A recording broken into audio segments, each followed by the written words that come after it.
Welcome to WeSeeDC. I'm Mason Rothman. I'm Adam Simmons. On this episode, we're going to talk about movies. Movies, yay. Yay. I love movies. We love movies. We love movies. And we've seen a couple great flicks recently, and being summertime, some amazing flicks are coming out as well. What's the first one we saw? Iron Man, wasn't it? Iron Man 2. Iron Man 2. Gosh, that was awesome. Awesome. What did you think about that one? Just an amazing, amazing movie. I thought it was better than the first one. I think that Marvel is finally starting to get their act together a little bit more. I was disappointed with a couple of the later Spider-Mans. The first one was pretty decent. Yeah, their X-Men series just now started out great, but turned out to be horrible. But these Iron Man flicks, I think they're really, really darn good. I didn't like the one part in it where he did the drunk dancing in the Iron Man outfit, but I think that was to appeal. The Iron Man suit, I think, looked too fake actually when he was doing it. It didn't look like you could, that just looks too funny. Right. Not funny, but I don't know. It just looks too weird, him dancing around the Iron Man suit. I don't know. Looked too plastic on him. He shouldn't be, you're right. It looked too...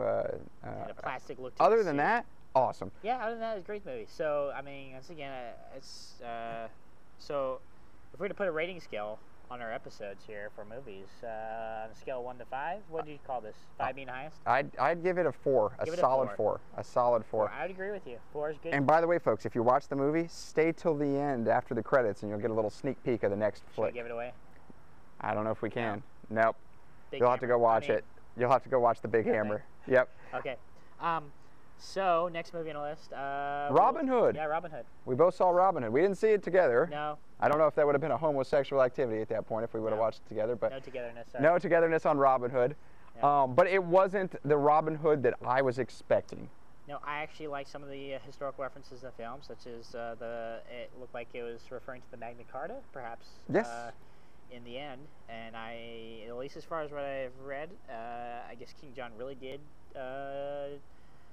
turn down the first version of it. Yes, rejected yes he did. It. Yeah. So I liked that portion of the historical reference, but it played more on the story, more so than it seemed like Robin Hood himself. That's what I felt like. So once again, though, I'd have to give this one a 4 out of 5. You know what? Not even that. Maybe a 3.5. I'll give it probably a 3, honestly, out of the 5 for me. So this is the basic. If you know the Robin Hood story, it's the typical, they're at Little John and Friar Tuck in the forest, robbing from the rich, giving to the poor. Yep. Well, that's not what this displays at all. If that's what you're expecting, Ridley Scott is going to let you down and kind of surprise you at the same time. But at the same time, if you're let down from that, you'll be picked up by some of the cool action and historical references. They're coming back from the Crusades. Yeah. They're going into England. He does a lot of good teas, but Russell Crowe plays the lead. It's a great preset for what they're going to have for a next movie. I think that's what they're trying to play. I think this is going to be a 3-parter. Yeah. In the end, but I'm going to give this a 3-star to conclude on that one. So our next flick. We're going to go into future movies here for a second. Okay. And start off by referencing Predators.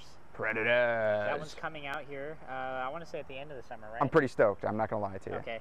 So, the premises for this, special operations team stuck on an alien planet where predators captured them and brought them there.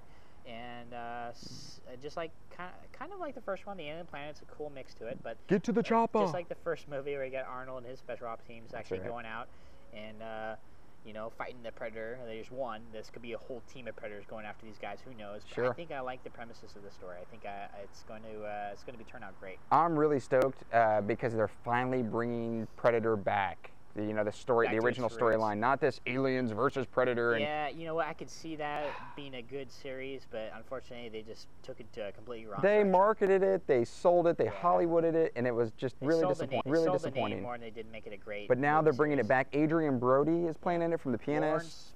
Lawrence Fishburne's playing in it. This is going to be awesome. Can't give any stars on it because we haven't seen it yet, but really look forward to it. Okay, so our next one on the list. How about the A-Team coming up? The 1980s classic. I'm actually personally excited about this one. Not so much here. Yeah, I didn't watch too many of the A-Team original episodes. Of course, I was born in the 80s, so I would have had to watch a lot of reruns. I did watch a few of them, though. Nick at Night. I did like them. It was kind of cool seeing Mr. T, Pity in the Fool. Yeah, that's right, his famous van. So that's right. Anyway, I can see a lot of potential in this. This is great. Dude, So, it was kind of sad to see Mr. T after the A-Team. He went on Yep. to do those 1-800-collect commercials, and it was sad. oh yeah, well, yeah, It's kind of the way it goes sometimes. y'all gotta make money somehow. Got to make pity the fool that makes the money, but I just really appeal to Hollywood in this one. I hope they don't do this to it, where they make it real cheesy. Where they follow up with cheesy lines after they do some cool I think it's gonna be an stuff. entertaining film. I don't see it going past like a 3 or 3.5, but I think it's a solid 3 coming out, even though I haven't seen They're it selling yet. it on the name alone. Please don't fuck it up for us, Yeah. Hollywood. Please, I Anyway. appeal to you.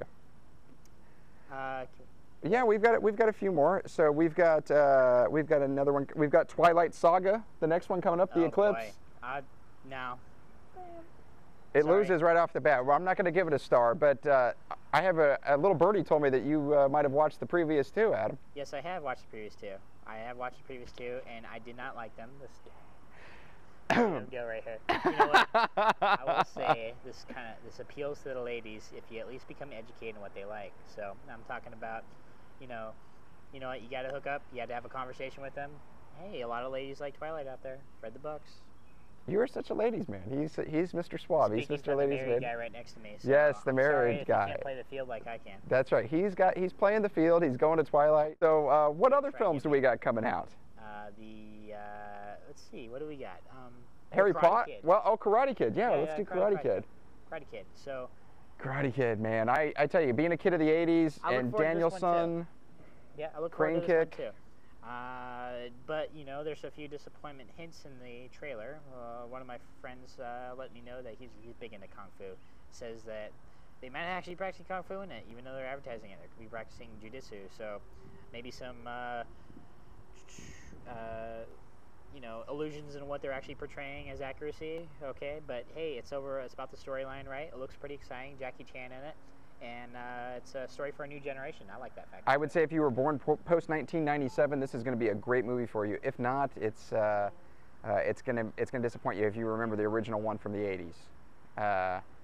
But overall, I don't know if the Karate Kid flick's going to please me. But like I said, if you're younger, it might be something new and exciting for you. So I'm going to go ahead and not give it a rating because, well, I haven't seen it. Yeah, but let's kick off with that right now.